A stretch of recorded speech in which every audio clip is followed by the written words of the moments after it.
Manila, Philippines. Panicked families run for their lives. Their high-rise apartment building is beginning to tilt. An urgent evacuation is underway when suddenly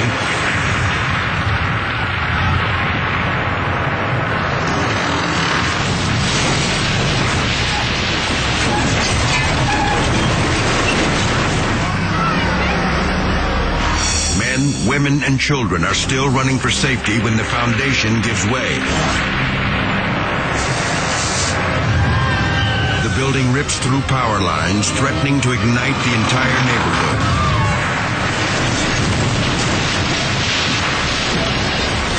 The tower finally comes down in a massive pile of pulverized concrete and steel. Hundreds are now homeless.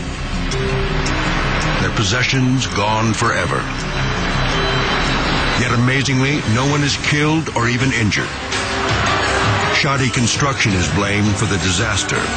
Criminal charges are filed against the building's owner. He's lucky they don't include murder.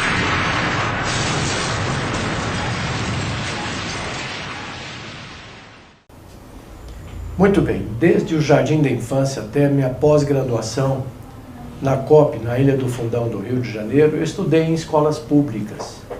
Eu me senti agora no dever de cidadão de poder devolver para a comunidade técnica o que eu aprendi, o que eu vi na minha experiência, pois nesses 44 anos de magistério na Universidade de Brasília e outros 10 na Faculdade de Engenharia e Esplan, e mais perto de 11 mil contratos e obras das quais eu fui responsável da técnica, achei por bem devolver um pouco dessa experiência, esse conhecimento para todos aqueles que pudessem me ouvir. De uma forma surpreendente, eu verifiquei que o número de acessos e interesses e perguntas e e-mails foi muito maior do que eu realmente esperava. Por isso, vamos reiniciar toda a contagem de acessos agora, porque eu quero então já começar a explicar algumas coisas que me perguntaram e responder alguns quesitos. Muito bem, a primeira grande pergunta é se existe alguma apostila do que eu estou mostrando lá. Na realidade, não existe mais apostila do que eu tenho falado lá sobre sapatas, estacas, tubulões, patologia, etc. Porque essas apostilhas, alguns anos atrás, já foram sendo transformadas em livros. O mais importante deles, o mais completo, é esse livro de Engenharia de Fundações, que não está na sua forma final ainda, porque são 800 páginas. Então, de tempos em tempos, a gente faz uma tiragem, eu peço ao editor para fazer uma tiragem pequena, para atender aqueles pedidos emergenciais. Ele trata, de uma certa forma, de tudo sobre fundações, com ênfase naquilo que os grandes escritórios de engenharia fazem, que é a aplicação de métodos semi-empírico estatístico, mas de uma forma moderna. Também o seu capítulo 17, que é muito interessante, tem toda a parte de patologia, recalques admissíveis, fatores de risco e outras novidades que resultado das minhas pesquisas. Em segundo lugar, também publicado pela COP, na época, um livro sobre sondagens. O primeiro livro de fundações, ele está de uma certa forma esgotado. De tempos em tempos, como eu disse, faço uma pequena tiragem. Se alguém, ainda assim, se interessar e fazer parte da nossa lista de pedidos, por gentileza, basta mandar um e-mail para infrasoloengenharia@gmail.com. Ao final eu repito novamente. O segundo livro é Sondagens, que foi na realidade o primeiro livro de sondagem publicado no Brasil, que foi publicado a primeira versão em 1972 na COP. Ele tem praticamente tudo sobre sondagem, todos os tipos de sondagens, os cuidados, prós e contras, e o mais importante, correlações com parâmetros geotécnicos. Se alguém se interessar por esse livro, não está disponível ainda, mas poderá entrar na lista da próxima tiragem. Basta mandar um e-mail para infrasoloengenharia@gmail.com. E finalmente que ainda está no prelo, que também foi muito solicitado, é esse de danos causados por recalque. Aqui nós discutimos todo tipo de recalque sobre a ótica do solo e da estrutura e quais são os limites em particular. E eu insisto em chamar a atenção aqui, como tenho chamado nas palestras que falo ou que faço, é que o recalque mais letal não é o diferencial como todo imagina. O recalque diferencial realmente é muito ruim, mas o distorcional é aquele recalque letal que vai fazer sua obra rachar ou eventualmente desabar. Então, através da análise de perto de 700 obras que eu creio que já analisei até hoje, eu construí uma relação chamada fator de risco, que pode dar uma certa noção de qual é o risco que aquela obra tem em entrar em colapso. Esse ainda está no prelo, não está em condições de ser publicado, nem tiragem experimental ainda. Mas, se alguém precisar de alguma coisa de forma mais assim, urgente, premente, manda um e-mail para mim. Quando eu tiver um tempo, eu mando a resposta ou mando tabelas daquilo que se precisa. Se bem que a parte central está nesse livro aqui. Então, agradecendo a Infrasolo e a Fundex de Brasília, nós passamos agora a essas aulas do YouTube, que vamos começar a recontagem depois dessas explicações. Só espero poder ter sido útil. Muito bem. Então, agora nós vamos falar desse recalque que é muito grave, que é o recalque chamado primário, cujo nome de primário também não é bom, porque é recalque por adensamento. Quando é que acontece um recalque por adensamento? Ou seja, quando é que você vai ter que ficar preocupado realmente com esse fenômeno chamado recalque por adensamento, muito desagradável? Esse é um tumor maligno bem chato.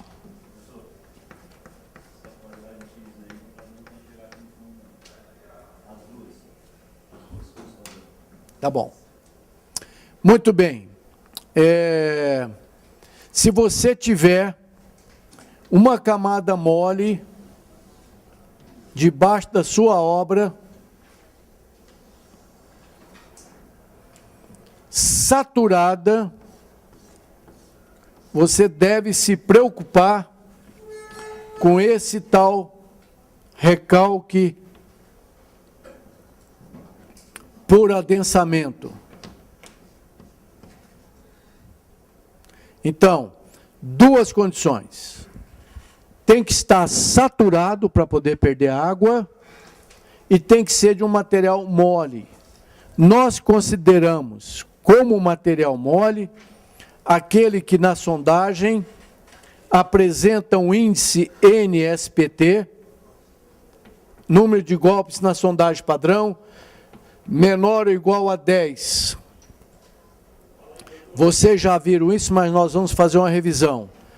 Toda obra precisa de fazer sondagem, toda. Fica muito ruim, eu normalmente como perito procuro sempre salvar o engenheiro, porque como eu falei, engenharia não é 2 mais 2, vai dar sempre 4 não. Mas se não fizer sondagem, se não fizer controle tecnológico do concreto, fica difícil de judicialmente atenuar uma pena, uma coisa assim. Nunca menos de 2 furos, mesmo numa casinha. Um furo só não é representativo. Lembrando só das aulas passadas, em geral, para cada 200 metros quadrados em projeção, um furo. Então, uma obrinha de 200 metros quadrados em projeção, independente da altura, 2 furos. Começa com 2. De 200 a 400, que é mais 200, 3. 400 a 600, 4, até 1.200. Depois atenua. De 1.200 para frente, a cada 400 mais 1, depois vai atenuando. Portanto, uma obra de 800 metros quadrados em projeção vai ter de 0 a 200, 2. 200 a 400, 3. De 400 a 600, 4. 600 a 800, 5. E eu adoto uma política de projeto que eu acho que me ajudou demais. Então, você tem um prédio de 800 metros quadrados em projeção, a distribuição do furo normalmente é nos cantos. geologicamente, é bom interpolar propriedades e nunca extrapolar. Portanto, começa contornando a obra. Depois vai para o meio. Eu considero uma excelente política de projeto se o perfil não for simples ou regular, dividir a obra em áreas proporcionais. E a melhor forma de ser democrata na distribuição de áreas é através da mediatriz. Então, eu tiro uma mediatriz entre esses dois furos, uma mediatriz entre esses dois furos, mediatriz entre esses dois furos, entre esses dois furos. Então, se eu tiver dois furos próximos, tudo bem, é uma zona ou uma região geológica só. Senão eu faço um projeto considerando essas nuances geológicas. A variação e o trabalho é pequeno, mas dá boa precisão. Por exemplo, tubulões com 14 metros aqui, com 16, aqui com 18, aqui com a 13, aqui com 14.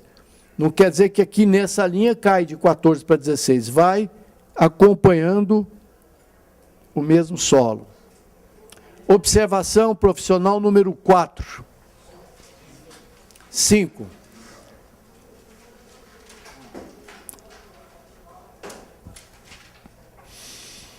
Um projeto de fundações sem indicação da profundidade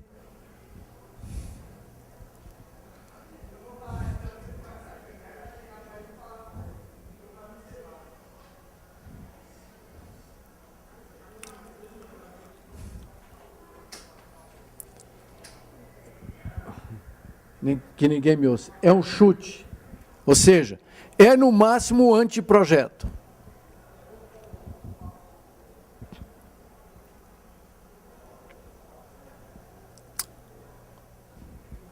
É no máximo o anteprojeto.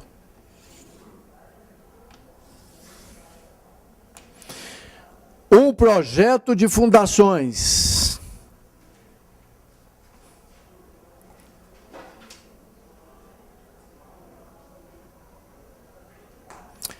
que exija que as fundações tenham a mesma profundidade, um projeto de fundações que exija que as fundações tenham a mesma profundidade,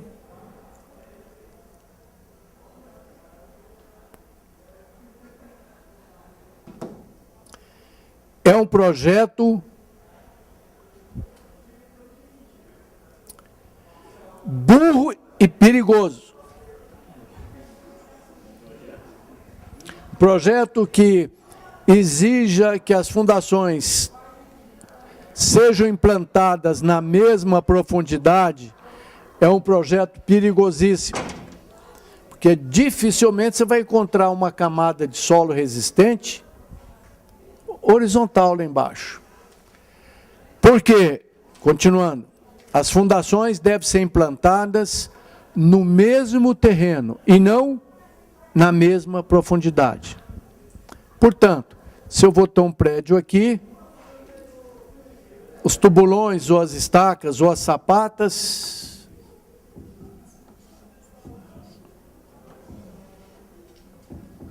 na mesma profundidade. Na mesma camada. Senão poderá dar um recalque distorcional perigosíssimo.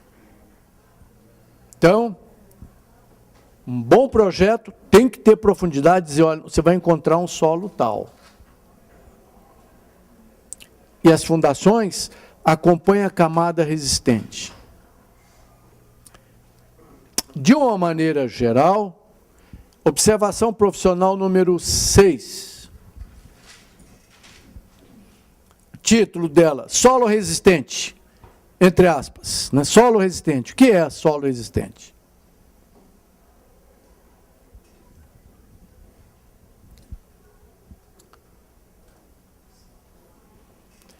De uma maneira geral, a grosso modo,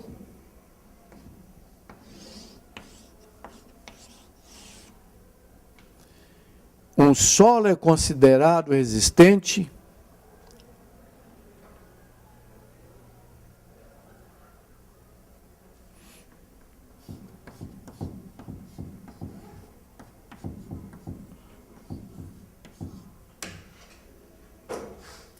Quando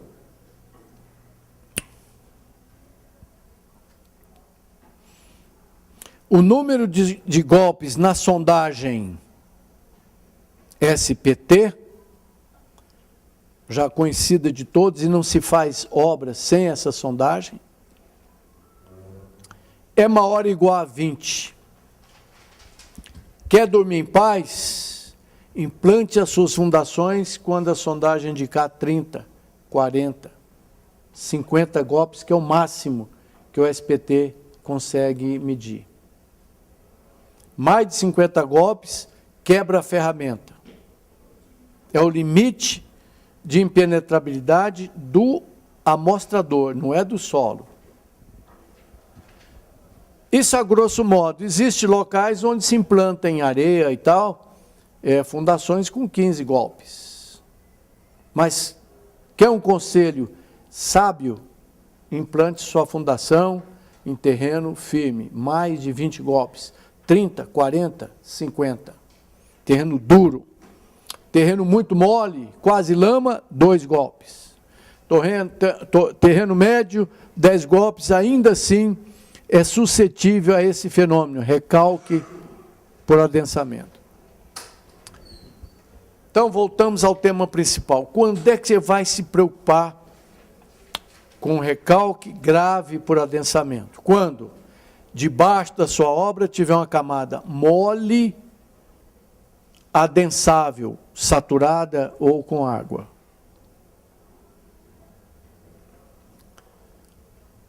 Olha, ele pode afundar bastante aqui.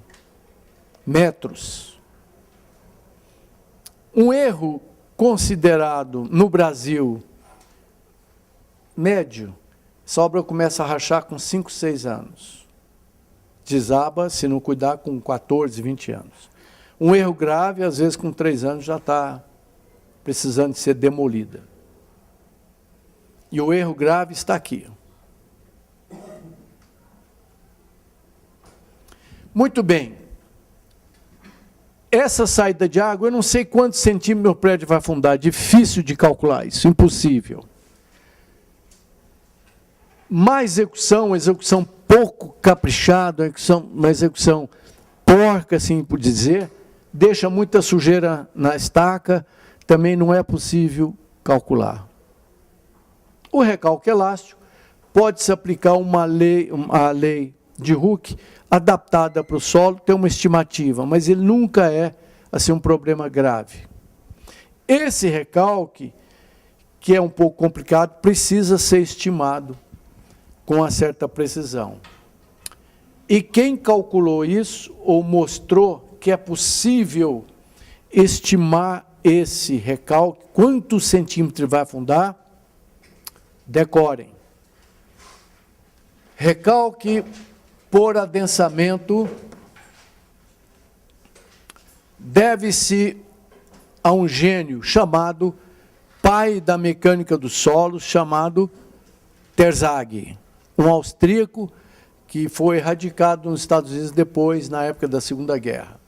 Ele diz o seguinte, olha, em 1927 ele construiu esse modelo e por isso passou a ser chamado, não só por isso, ele é muito sensível, muito intuitivo.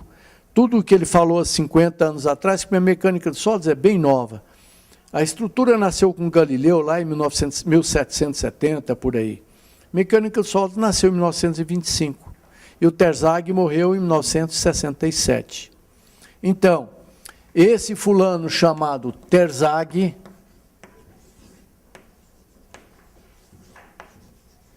construiu uma equação que aproximadamente dá esse valor do recalque. É a equação, se tivesse decorado lá no curso de Geotecnia 2, ia ficar bem fácil. 2 traços de fração, 1 logaritmo na base 10. Então, o recalque primário, que de primário não tem nada, porque ele é grave, chamado de recalque por adensamento, só me preocupa, acontece quando a minha obra, debaixo dela, tem uma camada mole. O que eu faço profissionalmente? Nunca faço fundações em cima dessa camada. Atravesso ela com estacas ou tubulão. A menos que ela esteja em grandes profundidades, como Recife, Santos, etc. Itapema, em Florianópolis, está a 20, 30 metros. E tem uma camada de areia dura, boa, areia compacta. Há uma tendência de fazer sapatas aqui, já sabendo que vai recalcar. Né? Porque às vezes é difícil atravessar isso com estaca.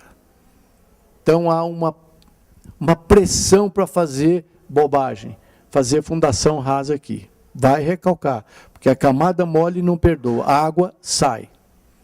Então, ele diz o seguinte, olha, esse recalque é proporcional à espessura da camada mole.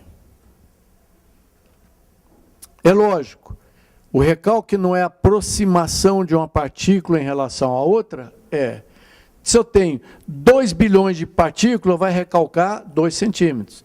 Se eu tiver 4 bilhões de partículas, vai recalcar 4 centímetros. Então, isso é até intuitivo, né, que o tanto que recalca é proporcional à espessura da camada mole adensável. Então, se eu tiver um NSPT brasileiro, esse símbolo 72, significa dizer que esse aqui é o SPT, que é universal, é um padrão, mas no Brasil ele tem 72% de eficiência. Depois eu vou falar com mais detalhes, mas o que é o SPT mesmo?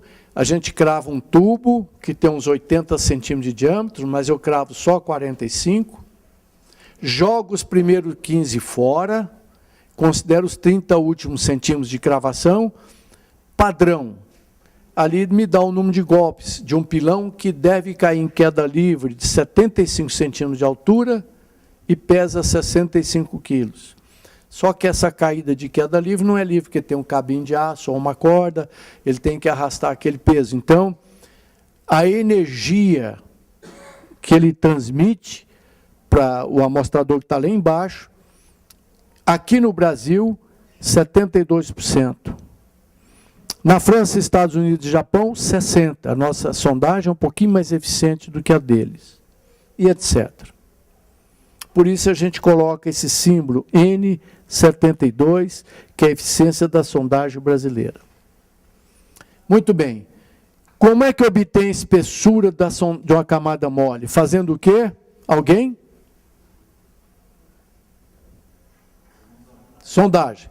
Então eu mando fazer vários furos. Vamos supor que eu fiz um furo aqui.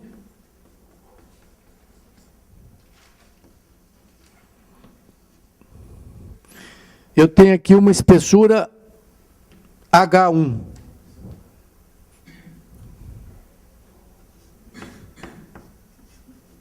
Vamos supor 2, 4, 6, 7 metros. E no canto de cada prédio,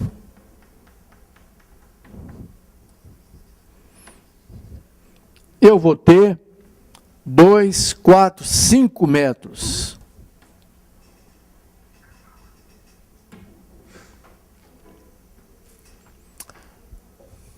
O rapaz lá do fundo, qual é seu nome?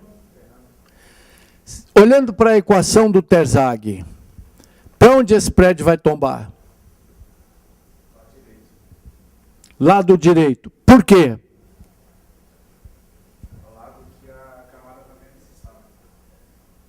Confere o de vermelho. Qual é seu nome? Ricardo. Também vai tomar o lado esquerdo. E agora? Esquerdo. Porque tem uma camada mais espessa. Há mais vazios para comprimir. Porque a água vai saindo e vai comprimindo os poros, entendeu? Muito bem. Então ele disse, olha, de cara isso é proporcional à espessura da camada que está aí. Muito bom.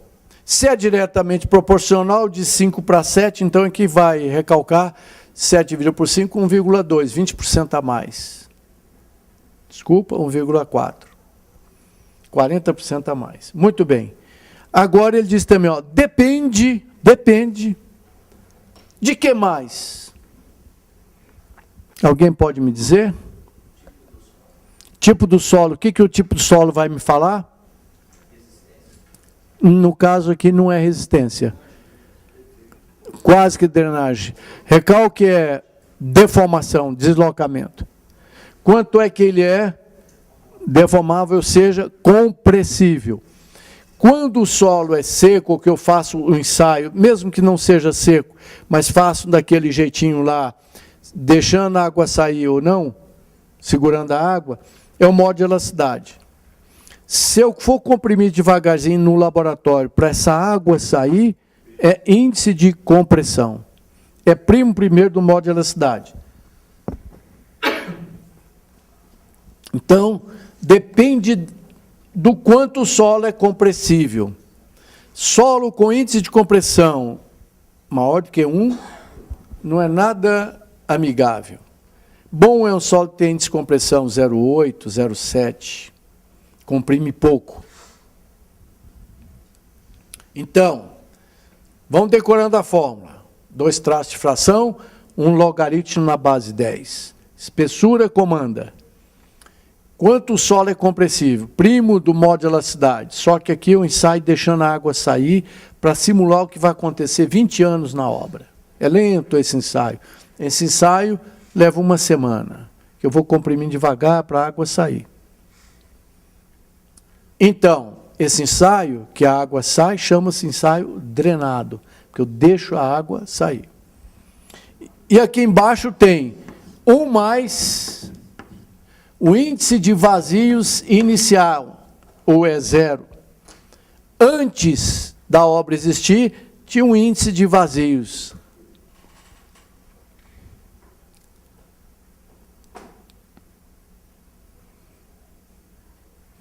Que é uma relação entre peso de partícula sólida, ou volumes de partícula sólida e volume de ar.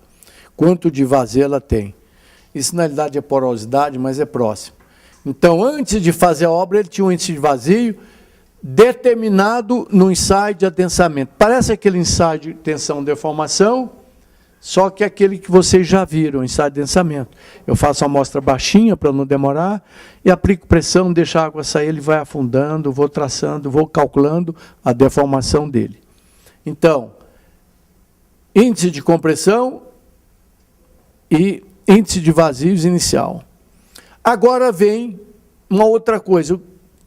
De que mais é que depende o tanto que essa amostra vai ceder? Quase, ele já é saturado. Ele já é saturado. Alguém? Oi? Tá, de uma certa forma, sim.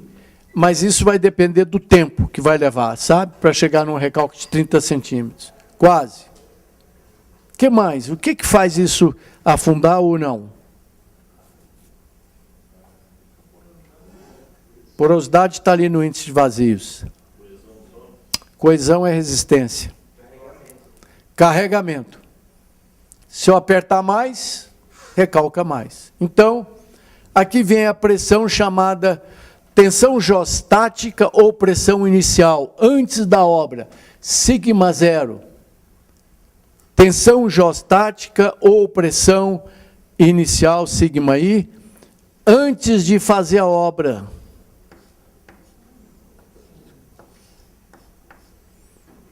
Para isso é que vocês aprenderam o que era tal tensão geostática.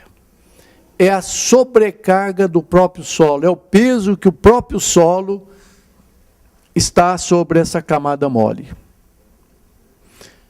Alguém se lembra como é que eu calculo essa sobrecarga? Sigma 0, tensão geostática, é igual? Gama vezes a profundidade, gama H. Quando eu não tenho gama de ensaios, nos livros, nos 2 livros, tanto de fundações como de sondagem, eu tenho correlações com SPT. Você tendo SPT, o tipo de solo, te dá com uma certa precisão, feito em 800 pontos, qual é o valor do gama. Mas quando eu não tenho, qual é o valor do gama que eu adoto? Gama sem adotável, 16 quilonewtons por metro cúbico, ou quanto é que pesa a água? 1.000 quilos por metro cúbico, 1 tonelada por metro cúbico. E o concreto? O solo fica no meio aí. Solo é 1,6, 1,5. Solo compactado, 1,82. Solo fofão, 1,3. Solo cheio d'água é mais pesado, porque no vez de ar, no lugar de ar tem água. Então, 1,6 toneladas por metro cúbico é um valor médio que atende bem. Querendo mais precisão, manda ensaiar. Querendo uma precisão prática razoável, entra nas correlações do capítulo 2 do livro de fundações ou no capítulo 4 no livro de sondagens. Por exemplo, se eu encontrar essa camada mole a 15 metros,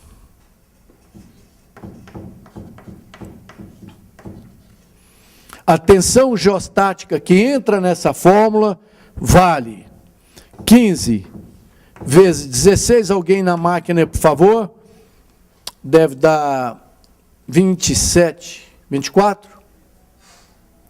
Alguém na máquina, rapidinho? 24. 24 toneladas por metro quadrado. Esse X não presta. Muito bem. Aqui na região do Brasil Central, principalmente de Brasília, há mais ou menos 700 milhões de anos atrás, teve a última erupção vulcânica, que empurrou a massa aí, divide inclusive no eixo monumental. A asa norte é o terreno todo dobrado, cheio de quartzito, tem um perigo, mais ou menos igual a Águas Claras. Ser debaixo que é o grande problema de fundações, debaixo de uma camada dura, pode ter uma camada mole e perigosa, que você às vezes não consegue sondar. Tem que sair do SPT e usar uma rotativa, às vezes com diamante, né? Porque a única coisa que corta o quartzo é diamante. São blocos soltos numa matriz mole de argila. Foi da última erupção vulcânica. Então, há 700 milhões de anos, a 15 metros, tem uma pressão de 24 toneladas em cada metro quadrado, ou 2,4 quilos por centímetro quadrado. Lembram?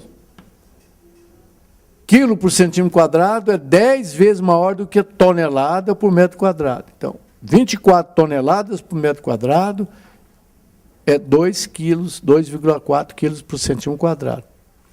Quilo por centímetro quadrado é 10 vezes maior do que tonelada por metro quadrado e 100 vezes maior do que o KPA, que é o quilonewton por metro quadrado. É 1, 10 e 100. Quem é o maior dessa turma na pressão, porque isso aqui é pressão, não é força, é o quilo por centímetro quadrado. Mais forte do que ele é só o MPa, que é o megapascal, né? Muito bem. Ele diz o seguinte, muito bem, é lógico até o raciocínio do Terzaghi que está 700 milhões de anos aqui, essa pressão, ela já espremeu toda a água que tinha que sair. Porque a água também não sai indefinidamente.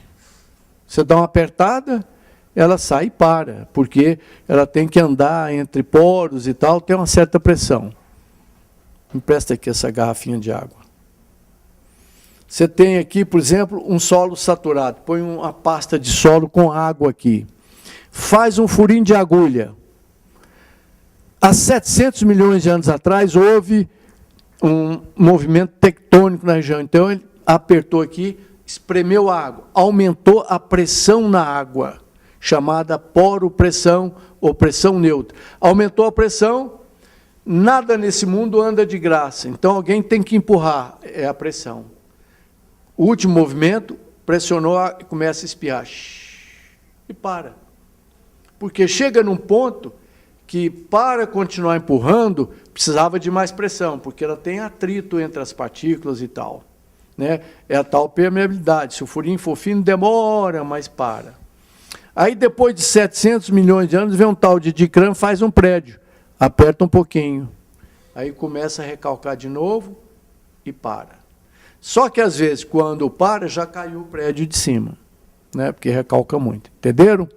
Então, o Terzaghi, sentindo isso, porque ele era, além de muito bom técnico, ele era intuitivo, ele disse, olha, depende do acréscimo. Lembram? Letra grega na engenharia, geralmente é acréscimo, temperatura, umidade e de pressão também. Depende do acréscimo de pressões. Então, o seu prédio que você está construindo aqui, lembra do tal bulbo de pressão, que é um acréscimo de tensões e profundidade? Gera um acréscimo de tensões aqui em cima, olha. Porque alguém fez uma obra lá. Então, tem um deltinha aqui em cima. Isso, então, é relativo, depende do quanto eu acrescento, divide-se por sigma zero normalmente. Está aí a equação do Terzaghi. Qual é o seu nome? Priscila, olhando para mim. Recálculo por adensamento deve-se a Terzaghi. Qual é a equação? É igual a, sem ler. Sem ler. Daqui 2 minutos. Decora. Muito bom. Olhando para a equação do Terzaghi, quando é que eu não vou ter recalque? Quando é que esse recalque é zero?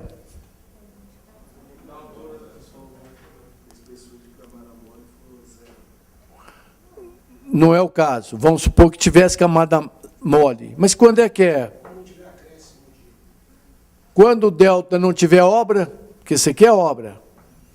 Depois que eu fiz a obra, deu uma pressãozinha grande aqui, foi diminuindo, o tubo de pressão chega no Japão, zero. Então, quando não tem obra, eu não tenho acréscimo de tensões. Logaritmo na base 10 de 1 é zero. Então, dependente se tem camada mole, não está? Não, há 700 milhões de anos está aí. Só se for um solo, não for pré-adensado, não foi adensado antes, há 700 milhões, for um solo normalmente adensado. Aí ele pode estar afundando sozinho ainda, mas para. Lembra da água? Ela para de sair, porque ela não anda sozinha. A água que está aqui para andar 7 metros, ou ela vai aqui para cima, se tiver por onde sair, se for mais permeável que a areia, ela sai para cima. Se for rocha, ela não consegue sair para baixo. Então ela vai andar 7 metros, leva uns 20 anos. 20 anos perdendo água, afundando. Tá certo? Então, dependente disso aqui, não tem pressão. Ela já perdeu toda a água que tinha que perder. A não ser que seja uma zebra. Solo muito novo, ainda está perdendo água. Então, adota-se como princípio técnico para paralisar uma sondagem, uma profundidade, porque eu não preciso fazer uma sondagem até o Japão, com medo de ter uma camada mole aqui. Né? Puxa, até onde é que eu tenho que conhecer o solo para ter recalque, aquele da observação profissional número 1. Só que a estrutura suporta, recalque pequenininho. Estabelece o seguinte, tecnicamente, quando o acréscimo colocado pela obra for menor ou igual a 10% da pressão que o solo vem suportando, é de se supor que, com 10% da carga que ela suporta há tantos mil anos, o recalque vai ser desprezível. Então, à medida que eu aprofundo, o que que aumenta? Alguém? Vou afundando, o que que vai aumentando? Em termos de tensão? Geostática. É o gama H, vai ficando grande. À medida que eu aumento, o que é que diminui? O delta. Isso vai diminuindo até o Japão. Se eu colocar a fundação aqui com 5 quilos por centímetro quadrado de pressão, logo aqui é 4, aqui é 3, aqui é 2, aqui é 1, aqui é 0,8, tal, 0,5, vai sumindo. Então, quanto mais fundo, até melhor, porque isso cresce, isso fica pequeno. Chega logo nisso. Quando é raso, isso aqui é maior do que 10%, não pode parar, porque se tiver uma camada mole, vai dar recalque. E por que 10% é o número mais ou menos aceitável? Porque se eu colocar ali, olha, log na base 10 de sigma 0 mais 0,1 de sigma 0 sobre sigma 0, log de 1,1 na base 10 é 0,04. Então, tolera-se. Log, isso aqui tudo, independente disso, multiplicado por 0,04, vai dar um recalque. Como eu disse, toda edificação, túnel, etc., qualquer coisa, costuma, se não for obra especial, suportar bem. Se for especial, calcula. Chama o calculista, fala, olha, vou ter um recalque aqui, né, que é 0,04, mas é ruim. Será que esse túnel seu não vai rachar no meio? Que vai dar um recalque aqui de 3 centímetros, igual aquele de São Paulo. Aqui vai dar um recalque de 12, ele vai quebrar. Muito bem. Alguém conseguiu entender isso daí?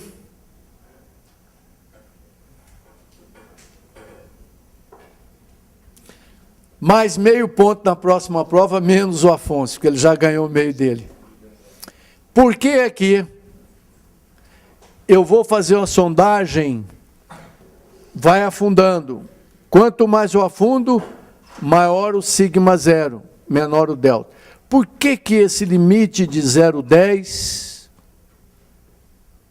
é considerado sensato e razoável? Alguém?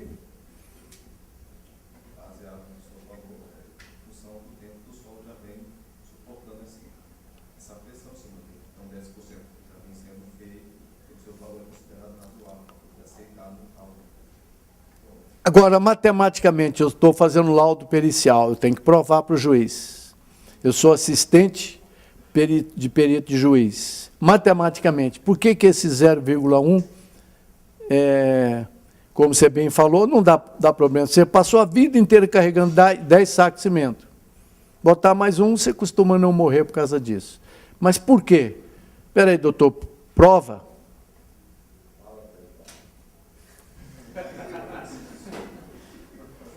Alguém? Vamos lá, Afonso. 10. Que é 10%. Mas quando você calcular um logaritmo, vai dar menos de 4%, vai dar 0,04. Entendeu?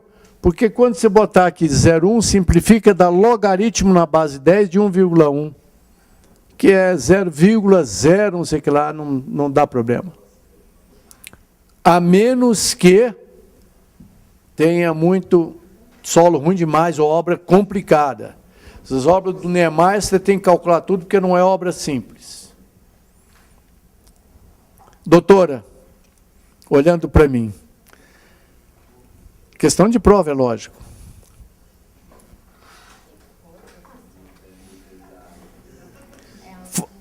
A espessura...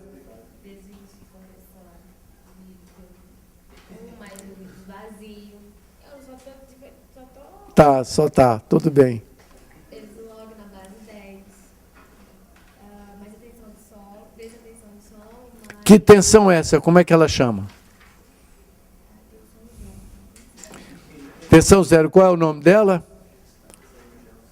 Geostática. O que ela é? Que tensão é essa?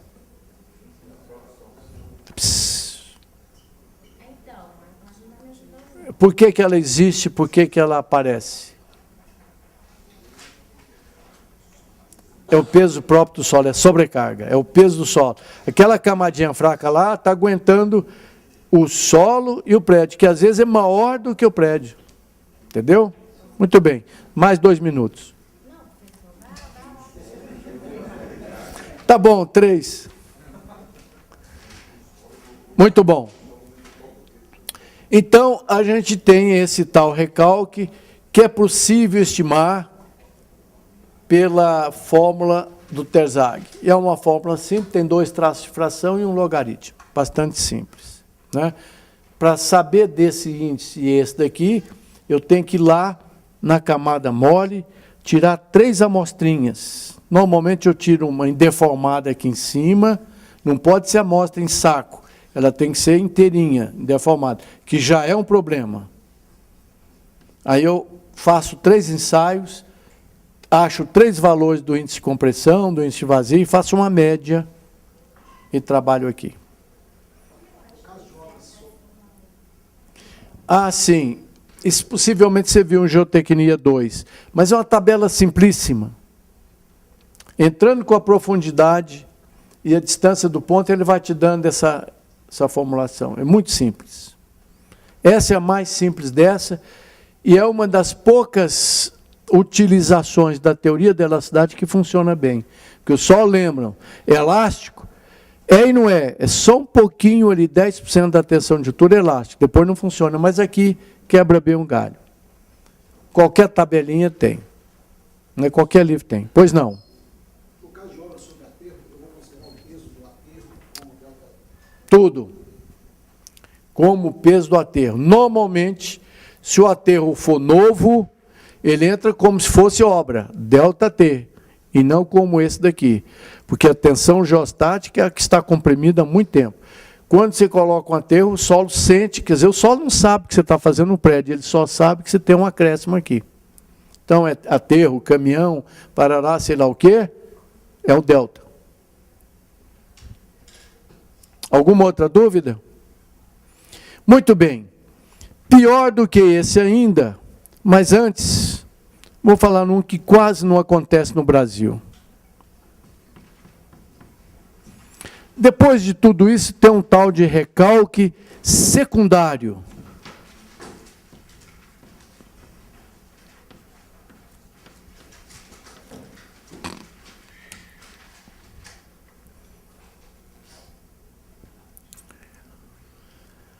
Graças a Deus, no Brasil, ele não é um problema. A modelagem matemática, ou seja, o cálculo dele, é pouco precisa, pouco calculado. Mas nas regiões complexas já tem estudos e tal que dá esse valor com uma certa aproximação. Chama-se recalque secundário. Ele já não é tão agressivo quanto o recalque por adensamento.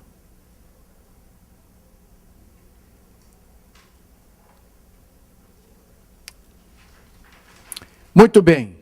Aí vem um outro pior do que todos eles, que habita ou transita a região brasileira e o mundo quase todo, de solos vermelhos, porosos, colapsíveis. É rápido e violento. Me lembro bem que eu estava estudando uma quadra aqui próxima, de 11 prédios, de luxo.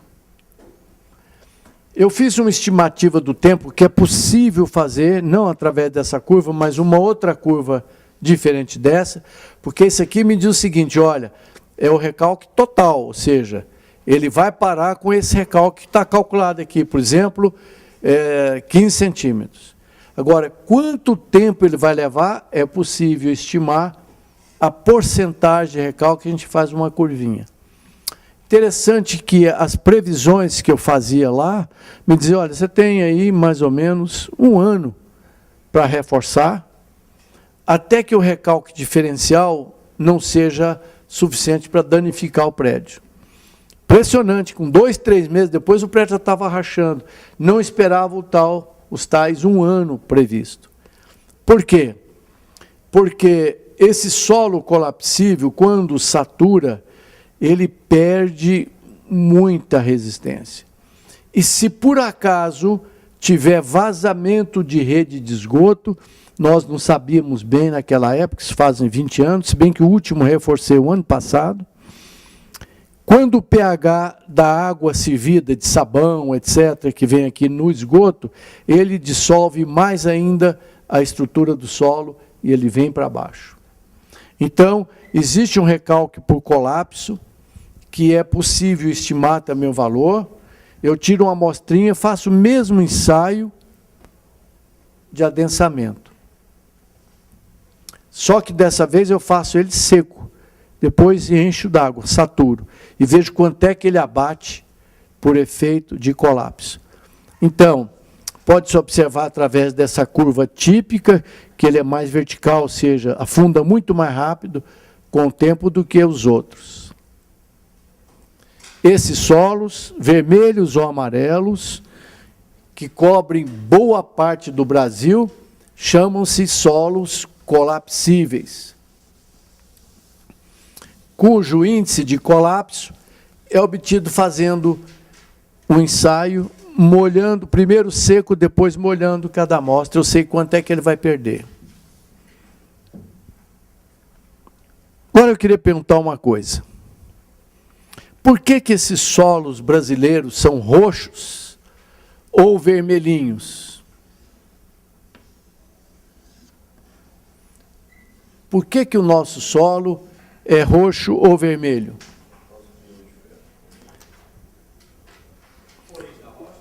Origem do solo, rocha e solo. Porque, por causa do teor de ferro. Tem muito ferro, esse ferro oxida. E nós já tivemos debaixo do mar, nós tivemos ligado à Europa por muitos milhões de anos, à África, desculpa. Então essa água tirou a parte de sais que são solúveis e deixou muito ferro. Esse ferro, então, ligou uma partícula na outra e enferrujou, dá a cor vermelhinha para o nosso solo. Lá de Geotecnia 1, botando o microscópio eletrônico, chegando a tamanho de átomos, lembram-se, o solo é constituído, às vezes, de um tetraedro de sílica e com núcleo, são sílica parece uma bolinha, 4 bolinhas de sinuca, né? Empilha elas, e no meiozinho lá, a sílica tem carga negativa e o íon aqui dentro, que é o ferro, costuma ter carga positiva. Ou seja, o solo é como se fosse um pó de ímã. Só que o núcleo central que segura é ferro. Quando é ferro, enferruja, dá o solo vermelho, que é chamado de laterita. Quando o elemento, o íon lá dentro é alumínio, dá o solo amarelo. E o pior é que o solo cor-de-rosa na região central do Brasil colapsa mais rápido do que os outros. Ou seja, encheu d'água, ele perde essa ligação.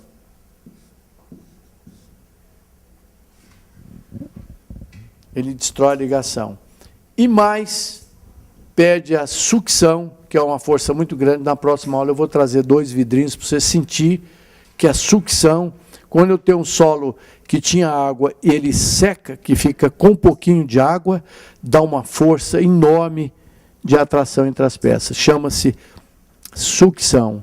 Se eu molhar esse solo, ele perde resistência por sucção e quebra o cimento. Quando o cimento é muito durinho, que é aquele solo roxo, ótimo para compactação, pode ficar dentro da água. Se o índice de resistência for maior do que 20, não vai ter nem recalque por adensamento e nem recalque por colapso. Solo duro não tem mais para onde afundar. Entenderam? Então, temos esse fenômeno chamado solo colapsível, que dá muito problema nas obras do Brasil e de grande parte do mundo inteiro. Sempre tem um solo colapsível que dá esse problema. Então, vamos repassar o que a gente viu hoje. Nós temos recalque imediato. Quais são os 3 componentes do recalque imediato? Quanto tempo normalmente? Isso é muito a grosso modo. Não acredite nisso piamente. 3 a 10 dias ele assenta, né? Olha, gente, aqui em Águas Claras tinha um prédio de 23 andares que fizeram estaca escavada com lama bentonite, que é um processo de estabilizar o furo. Aliás, é o segundo caso bastante pesado que eu já tive, que me assustou demais. Então, esse prédio foi feito a parte central em estacas e não sabemos, porque não foi eu que executei. Eu vou botar um giz claro já já.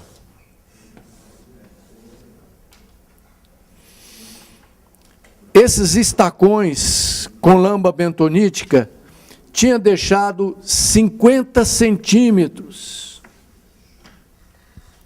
de solo fofo embaixo. O prédio quebrou para dentro, quebrou toda a escada, a caixa d'água, até ele desceu 50 centímetros. Só não tombou porque foi no centro do prédio, foi uma sorte. Então, esse problema de se deixar a sujeira que comprime aqui, às vezes leva um certo tempo. Ele resiste, por quê? Porque quando começa a ceder, ele distribui cargas para os outros. Esses outros depois também não aguentam o acréscimo, volta a carga para aqui. É um processo, quando tem muitas fundações, às vezes o recalque imediato demora um pouquinho mais. Mas se for uma peça só, no máximo 10 dias está comprimindo e desabando. Tem um outro supermercado que os senhores conhecem. Eu queria levar os alunos lá, mas o proprietário não deixou. Né? Porque às vezes podia vazar, né? Aqui na 14 tem um caso lindíssimo, sabe? Eu sempre entrava no subsolo da garagem para ver o recalque assim, de 1 palmo e pouco em todos os pilares. Como a luz lá é horizontal, o piso ficava todo assim. Eu sei que esse prédio ficou 20 anos sem reforçar porque o recalque não era distorcional. O prédio afundou por igual. 1 palmo na garagem, aqui na 114. Até que um dia, uma aluna, apesar de que eu disse, olha, eu vou levar vocês para ver um paciente, está à morte, a família pode estar lá, não fala nada, fica de bico calado, né? Uma aluna viu aquilo lá e apavorou, estava na hora do almoço, o pessoal chegando na garagem, doutor, o prédio vai cair. Pronto. Foi o suficiente para muita gente mudar. Eu falei, não tem trinca, não tem nada. Começou a soltar umas azulejos 5 anos depois. Mas o síndico falou, olha, desculpa, mas eu não posso permitir mais essa visita, né? Muito bem, teve um supermercado aqui, que o senhor sabe, que foi demolido. E quis processar o pessoal de fundações por lucro cessante. Porque entrou lama na tal hélice contínua, seccionou a estaca. O recalque foi imediato. A parede começou a entortar, não teve jeito. Muito bem, então quiseram processar o engenheiro ou a firma por lucros cessantes de R$500 mil por dia. Por sorte, a ação judicial acabou em pizza. Muito bem, pois não.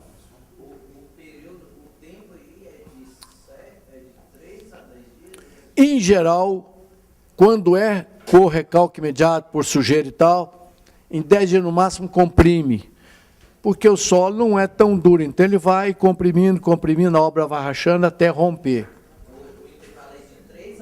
A 10 dias. Pode levar 50, pode ser num dia só, mas o erro tem que ser muito grave. Esse tempo é contado a partir do carregamento total da habitação? Pois é, às vezes, como foi o caso daquele prédio, desse supermercado e do aeroporto de Brasília, lá no aeroporto de Brasília tem uma ponte de aço para avião. Fizeram a pista 12 graus, a nova pista, e passa ali debaixo uma pista que vai lá para a base aérea e tal. Fizeram uma ponte de aço. Fizeram lá não sei quantos tubulões e tal, com lama bentonítica, tubulãozão, para pegar essa ponte, porque era avião, e a carga de cada um era 140 toneladas. Me chamaram para fazer prova de carga. Prova de carga significa dizer o seguinte, você faz uma fundação e faz prova dos 9.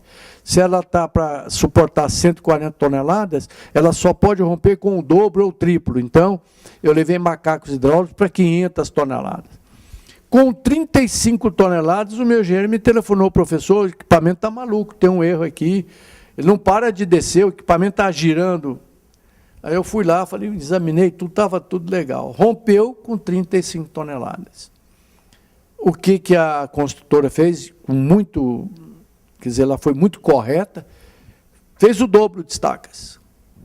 Entendeu? O que era previsto para 70, considerou só 35, está lá funcionando muito bem. Né? Não foi nenhuma catástrofe, não morreu ninguém, mas se pegou a tempo. Quer dizer, uma fiscalização, hoje é obrigado a fazer prova de carga. Para cada 100 peças tem que fazer uma. Mas naquela época não, mas o engenheiro era um aluno, aliás, um aluno meu, muito bom. Ele falou, vamos fazer uma prova de carga, que isso é uma obra de muita responsabilidade. Tá? E quando uma falha, também a gente não condena a obra. Faz 2. Falhou as 2, faz 4, aí não tem jeito. Entendeu? Muito bem. Então nós vimos recalque imediato. Vimos o que é recalque por adensamento, que é ruim a beça. Quando é que acontece recalque por adensamento? 2 condições. Solo mole, presença de água. Solo duro, gente, pode ficar debaixo da água, não tem problema nenhum. Entendeu? Limpou bem, concreta, acabou o seu problema. Tem um módulo da cidade alto, não tem recalque imediato, tem nada, é solo, é duro, acabou. E quem é que foi que calculou, que mostrou essa equação para nós? Como é que chama o rapaz? Terzag. Você lembra de alguma coisa dessa fórmula ou não decorou ainda? Está aqui o seu salvaguarda. Me diz, recalque por adensamento é igual? Não, começa pelo menos. Espessura. O que mais? Decorem. Se decorar, fica fácil. Vocês estudaram isso, fizeram ensaio. Era um negócio que é considerado um terror na engenharia, né? Fazer teoria, prova de... Porque não se sabe bem o que é isso. É muito simples. Espessura da camada, o quanto o solo é compressível. Se estiver no valor próximo de 1, está legal. Menos de 1, melhor ainda. 2, já dobra. A pressão inicial, que é o gama-gás, fácil. Né? Não tendo gama, 1,6 é um valor bom. A 20 metros de profundidade, eu teria 32 toneladas por metro quadrado. O deltinha entra numa tabela facílimo, calcula o acréscimo de pressões. Acabou. Né? Muito bem. E estudamos, finalmente, apesar de que existe alguns casos, o secundário, que pode ser grande, mas geralmente não é, quando a base de solo tem uma formação orgânica, é um solo de cadeias e moléculas longas, difícil de modelar matematicamente. Se eu quiser saber quanto é que vai afundar, difícil. E, por sorte, é um tumor que não é epidêmico, acontece quase nada no Brasil, entendeu? Se vier, sei lá, aí a gente vai ter que correr atrás de uma modelagem real. Criar uma equação, para a gente saber, antes de fazer a obra, falar, olha, seu prédio vai recalcar aqui 4 centímetros, ali vai recalcar, chama o calculista. Ele vai suportar esse diferencial, que é o tema da próxima aula. Muito bem. E, por fim, o tal recalque por colapso, que o solo, ele sofre uma pressão chamada de sucção. Quanto mais seco, não sei se já tiveram essa experiência, armazenou vidros encostados um no outro. Se não tirar com o tempo, se umedecer, você não descola o vidro, ele quebra. Faz sucção. É como se fosse uma Por que você põe uma agulha na água, ela fica em cima? Porque cria uma espécie de uma rede elástica ali. Aquela diferença entre ar e água cria uma tensão superficial que segura a agulha. Quando você coloca um tubinho dentro da água, a água não sobe? Porque ela sobe na parede, que gera um diferencial de pressão. Quanto mais fino o tubo, mais ela sobe. Porque A força para puxar é igual ao peso dela. O tubo grosso é pesadão, não tem força suficiente. Daí, para finalizar, observação profissional número 6. Não esqueçam disso, jamais. 7. Na próxima aula estamos combinados? Fórmula do Terzaghi na ponta da língua.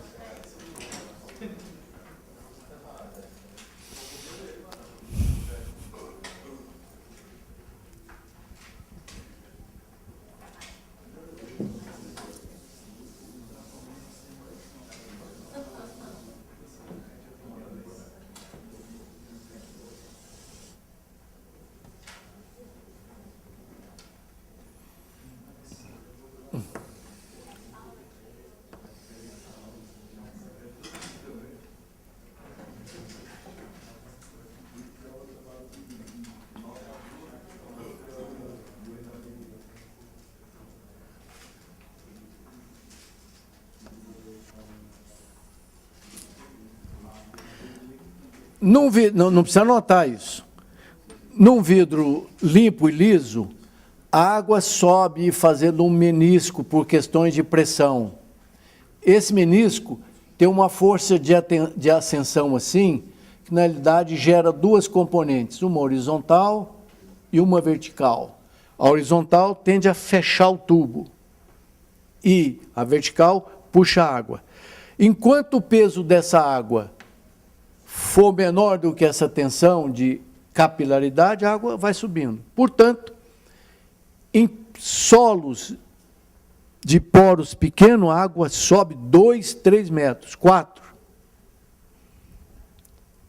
Tal fenômeno de exudação muito comum em casa, térreo ou em garagem. Chega a mofar da bolha até 2 metros de altura. É um problema, não tem cura. Dá ácaros, fungos, etc. Por sucção. Por que o matar-borrão puxa a tinta? Porque o poro dele é pequenininho, dá aquele efeito, se ele puxa a tinta, faz sucção. Então, o lençol freático que vem, ela sobe na parede, e é um problemão. Dá bolha na tinta, puxa, mas o pintor usou tinta vagabunda, não. É o efeito chamado exudação, chega a subir 2 metros. Uma trinca de prédio fininha, de fachada, entra muito mais água no apartamento e mofa, armário, dá uma confusão. Não esqueça, você não sai dessa obra nunca. Todo dia uma reclamação de morador. Todo dia eu vou fazer uma vistoria, está lá o problema de, eu estou com alergia porque mofou e tal. Uma trinca fina para efeito de água é muito, por ela puxa mais água do que uma grossa. Chove, ela puxa por sucção. Vai lá no armário embutido da madame. E brigar com madame, quem conhece aquele samba, né, é um terror. Muito bem. Então, se você tem lençol freático próximo da sua obra, com 3 ou 4 metros de profundidade, cuidado, a água de uma sondagem no período seco para o úmido pode subir de chuva 2, 3, 4 metros. Então, fazendo a sondagem na época seca é perigoso, porque quando chove ele pode subir mais, mas na chuva, se a água tiver 3, 4 metros, evite um problema terrível e sem cura, que é exudação. Chega, a água, ela ataca os coloides do rejunte, chega a dar um visgo na cerâmica. Parece um mel. Ele está dissolvendo os coloidezinhos do rejunte, você perde o piso, não tem muita solução. Granito, não sei o que lá, começa a ficar molhado. Interessante, você lava ou não lava, você vê que ele está úmido nas bordas, porque, apesar de tudo, o granito é poroso, ele puxa a água. E quanto mais poroso, maior a força de sucção. Portanto, quer saber de uma coisa? Você está perto de água, eu vou fazer uma garagem na sua casa, resolve um problema na sua vida, faça um colchão drenante. O colchão drenante é feito com brita e, além de tudo, geotextil.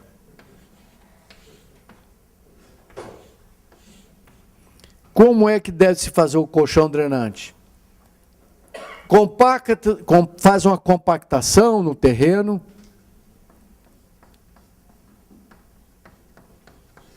Aqui está o lençol freático, só esperando você entregar a obra para mofar ela. Muito bem. Faz uma compactaçãozinha no terreno. Coloca aqui um geotéstio, tipo bidim, etc., normalmente de 3 ou 4 milímetros. Então, depois do solo compactadinho, entra uma manta de geotéstio, qualquer um deles.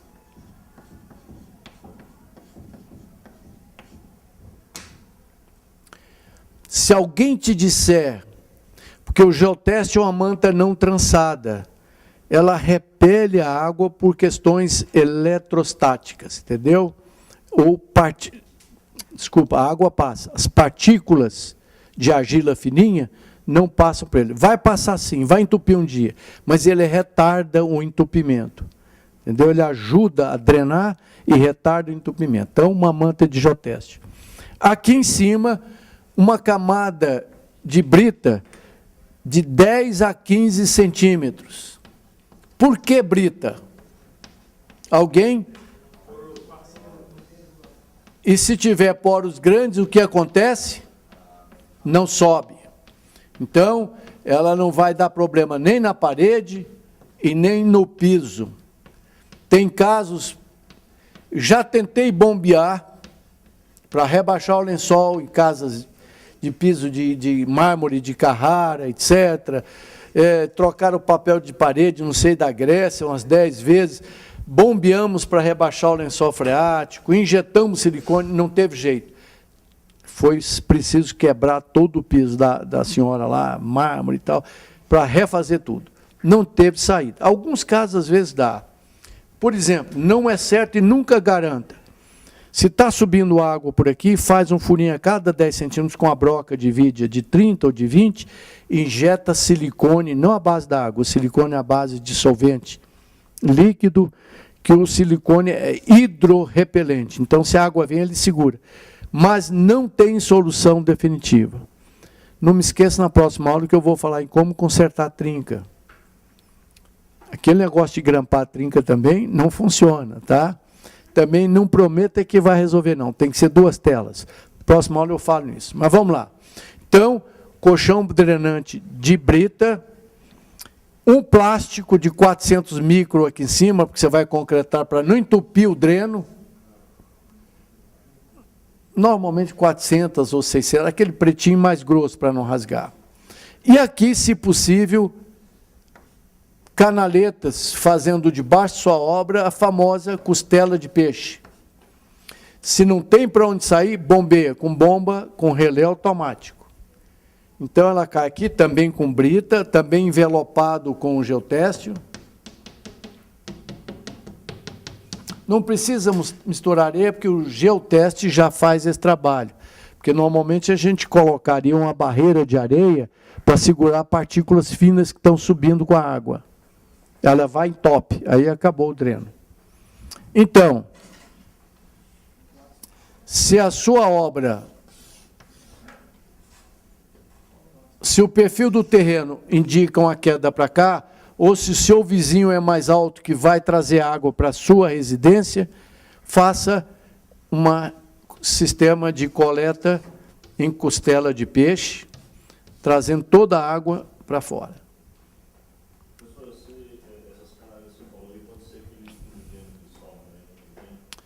Se você quiser colocar o cananete da Tigre, que é um tubo furado em cima, a água entra e cai, pode ser, não tem problema. Conduz mais rápido, porque quanto mais rápido você tirar a água, melhor. A água a gente não combate por dentro. Existem muitos produtos hoje que você pode tentar tirar por dentro. A água a gente combate por fora. Nunca caia na bobagem de garantir para o seu cliente, não, isso vai resolver. 90%. Eu chego até 90%, 10% ninguém percebe, entendeu? Às vezes a parede está fria. Você compra aquele medidor de temperatura laser, você vai ver que ali a parede está mais fria. Eu trago na próxima aula. Muito bem. Você vai evitar um problemão. E mais, dose isso aqui com hidrofugante, tipo Sica 1. Porque o que passar aqui, ele vai subir no concreto, mas o hidrofugante segura. Entendeu? Se você ainda tem dúvida, as primeiras camadinhas de tijolo, hidrofugante, para a água não entrar lá. O custo da obra fica caro demais, pessoal. Fica.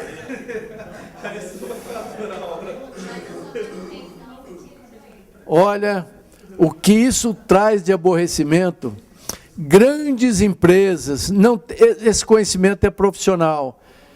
Olha, tem gente que fica escravo 20 anos de uma obra, todo dia uma chateação, é processo, vai lá, remenda, não funciona, até não é má vontade, não, é falta. Eu acho que está aí o pecado das universidades, inclusive lá na UNB, tem excelentes professores, muito teóricos, mas não diz essas pequenas coisas, como arrematar uma trinca para ela funcionar. E não cair na bobagem de querer garantir 100%. Aqui, se mofar ou der visgo no piso, dificílimo consertar isso daí. Você pode tentar, pode fazer valetas drenantes, né? For um valetão de 2 metros de profundidade, interceptando o fluxo de água, vazamento de piscina, não sei o que lá, envelopa com geoteste, 2 metros de profundidade, põe o tubinho, ou pega um tubo de PVC de 150, serra a metade, embaixo vira uma calha, em cima a água entra e vai embora. Não precisa, porque a brita transporta muito bem a água, mas o cananete ou o tubo cerrado acelera. Alguma dúvida?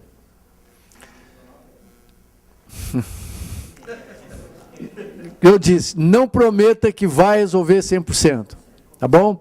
100% é antes. Nada de remediar, né? É prevenir. Muito bem, então até quinta-feira. Muito obrigado pela presença.